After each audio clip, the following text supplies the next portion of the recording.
ఆలోచన చేయాలండి. అంటే నెహెమ్యా ప్రార్థన చేశాడు మరియు పనిని చేశాడు. Prayer and watch, pray and watch, pray and watch రెండు ఉన్నాయి.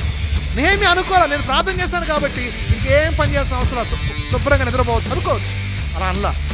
నెహెమ్యా చాలా ప్రాక్టికల్గా ఉన్నాడండి. Very devoted man and very practical man. ప్రార్థన చేశాడు, అలాగే తనేం చేయాలో అది కూడా తన బాధ్యత నెరవేరుస్తూ ఉన్నాడు. దేవుని బిడ్డలారా, మనము చూడండి, ఒక అమ్మాయి, ఒక అబ్బాయి, ఒక స్టూడెంట్ నాకు మంచి మార్క్స్ రావాలి, మంచి మార్క్స్ రావాలి, ప్రతిరోజు అదే ప్రార్థన చేస్తాడు, ప్రతిరోజు పుస్తకం అసలు చదవడు. ఇప్పుడు ఆ వ్యక్తికి మంచి మార్కులు వస్తాయి చెప్పండి.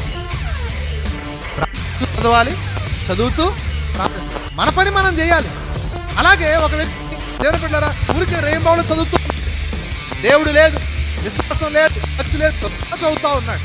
దానివల్ల ఏమన్నా ఉపయోగం అని అంటే ఆ చదివి పెద్ద శ్రీనివాస రామానుజన్ అవ్వచ్చేమో కానీ ఆ వ్యక్తి యొక్క ఆత్మ మాత్రం నరకానికి వెళ్ళిపోతుంది. ఉపయోగం వినాలి వినాలి వినాలి.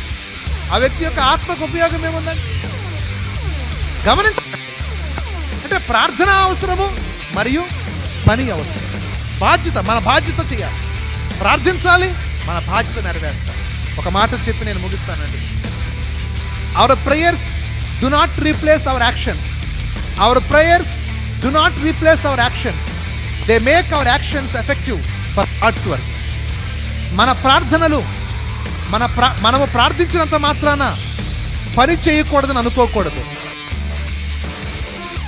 మనము ప్రార్థించడం వలన మన పనులు ఇంకా బలముగా కొనసాగేలా దేవుడు సహాయం చేస్తాడు.